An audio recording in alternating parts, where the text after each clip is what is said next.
Welcome into yet another edition of Trends and Reactions, this time looking forward to week 8. I'm Nate Henry, and thanks for watching. If you are not yet already subscribed, please do so by clicking that subscribe button.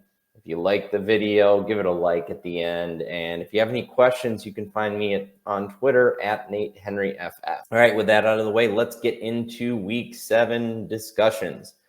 Broncos versus Browns. I mean, what more can I say about D'Ernest Johnson that hasn't already been said? I mean, yes, we know that Nick Chubb is coming back this week, and yes, we know he won't lose his lead dog role, but we need to monitor the health of Kareem Hunt. If Hunt remains out, I think that Johnson remains a good fantasy asset. He's earned himself more playing time. Bonus impression: the Broncos passing game looks, but Jerry Jeudy is scheduled to return in week. He was a monster in week 1 before the injury, so I think he might help Teddy a lot. Chiefs versus Titans. This Chiefs offense looks broken. Patrick Mahomes doesn't trust his offensive line. I mean, you can see him dodging tackles before they even arrive. On top of that, he's trying to win games on his own, which is why he's suddenly become a turnover machine. Also, I think he's scrambling more than I can ever remember outside of maybe the Super Bowl.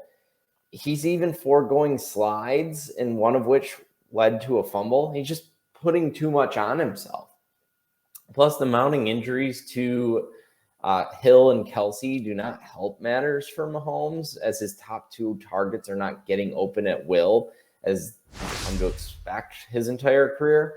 I kind of think we need to recalibrate our expectations for Kansas City, labeling them as maybe an average or slightly above average offensive team, at least until they start consistently proving otherwise.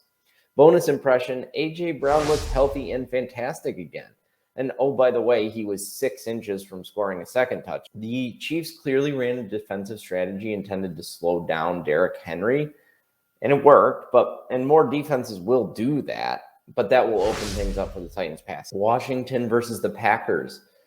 This Antonio Gibson situation is a real tough one to figure out. I mean, to my eyes, I think he lacks burst. That said, he seemed to play his normal allotment of snaps in the first 3 quarters. And he even saw a green zone carry at the end of the 3rd quarter, which he promptly fumbled. He sat out the rest of the game after that carry, and it's really unclear if he sat due to his health, game script, or as some sort of punishment for the fumble. There was a play where he ran a passing route, and he didn't get targeted, but he just looked kind of gimpy to me afterwards. I just don't trust this player moving forward. Bengals versus Ravens. Ooh, just give Ja'Marr Chase the Rookie of the Year trophy right now. I mean, my goodness. I mean, the fact that so many people got Ja'Marr Chase at a discount this year because he dropped a few preseason passes is just ludicrous. Drop passes are not an indicator of fantasy production. Just look at all the flack Deontay Johnson got last year, and he's doing great. You have to ignore drops. Look at separation and targets. Those are the metrics you want to look at in the preseason and when you reflect on the end of this season. Panthers versus Giants. Sam Darnold looks awful. He's only really looking competent when he throws to DJ Moore, which might be why Matt Rule has designed so many plays that focus on Moore, but surely NFL offenses have learned to shift over onto Moore by now. Robbie Anderson is the main culprit, adding almost nothing positive to this offense other than drops. He saw 9 targets in this game, but he only caught 3 of them. When Darnold targets Anderson, I think it's a 34% completion rate. It's not good for the entire offense as a whole. Bonus impression: Devontae Booker saved your day with a touchdown at the end of the game, but he's honestly just a mediocre talent. He had 2 opportunities in the 2nd quarter to score a touchdown from like the half-yard line, but he couldn't get it in either time. This poor goal line ability explains why the Giants used Elijah Penny, the fullback, last. Saquon might be back next week anyway, so this may be moot. But Booker would need a lot more than the 3 targets he saw in this game to justify continued usage in your starting lineup. I know the bye weeks are piling up and they're tough at this stage, but I think he's an RB3 at best. You may have better options. Falcons versus Dolphins. If you need to drop someone, I think you can drop Mike Davis. Sure, he's playing about 60% of the snaps, but he just isn't playing meaningful snaps. Patterson's the goal line back. Patterson's the pass catching back. Davis is really only playing halfback, primarily when they have Patterson lined up as a wide receiver.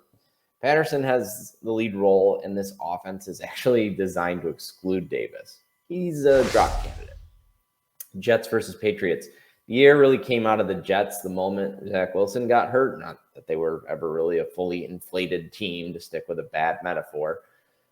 But something called Mike White came in after Wilson got hurt and picked up right where Wilson left off, which was throwing interceptions and giving the ball away on turnovers.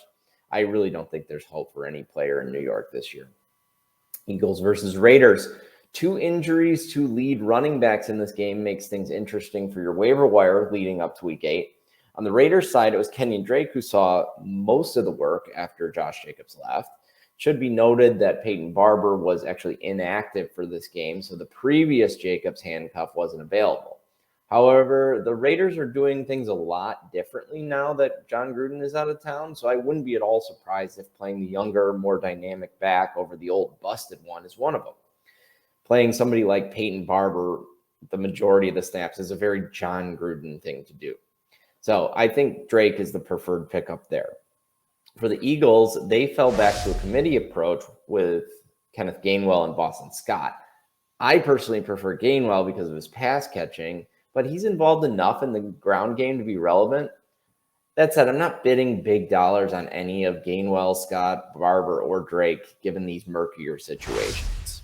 It's probably worth calling your shot on 1 or 2 and just seeing how it all shakes out. Lions versus Rams. Jared Goff played a little bit better against his former team, but of course his mistakes still cost the Lions the game. Still, he performed decently from a fantasy perspective against a very strong defense and a far superior team. The rising tide that was Jared Goff lifted the boat that is Khalif Raymond. Raymond has had good games before, so this isn't a total fluke. I wonder how much of the whole revenge game narrative helped Goff's performance this week, but Raymond could be a nice bye-week fill-in, especially at a very cheap cost on the waiver wire. Particularly interesting, Amon-Ra St. Brown played 62% of snaps, but didn't even see a target.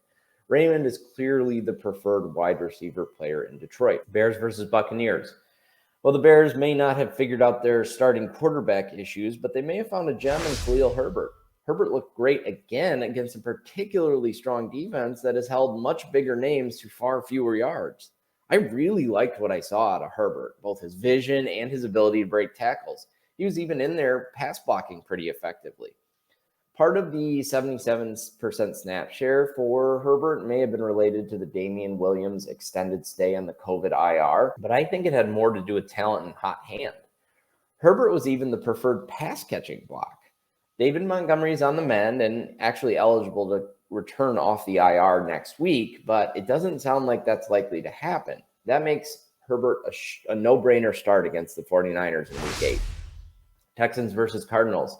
After being traded, Zach Ertz instantly made an impact. While he only played 49% of the snaps, he saw 5 targets on only 20 routes run. That's a 25% targets per route run number. Even with more exposure to this team, I'm not sure he will ever really see more playing time than about 50% of the time because he's not known as a strong blocker. The far more important number is that TPRR number. Max Williams was starting to do very positive things in Arizona before his season-ending injury, and honestly, Ertz is a superior player. So I think this is great news for Ertz, and it's probably not great news for Christian Kirk or Rondale Moore. Colts versus 49ers. Well, the weather was horrible in this game, so the passing game numbers should probably get an asterisk. It was more of the same for San Francisco on the ground, who once again let Elijah Mitchell dominate the backfield. In fact, Trey Sermon didn't even play with JaMycal Hasty reactivated from IR. I think you should drop Sermon. All right, thanks again for watching. We'll see you next week. Until then, I'm Nate Henry, and go win some fantasy championships.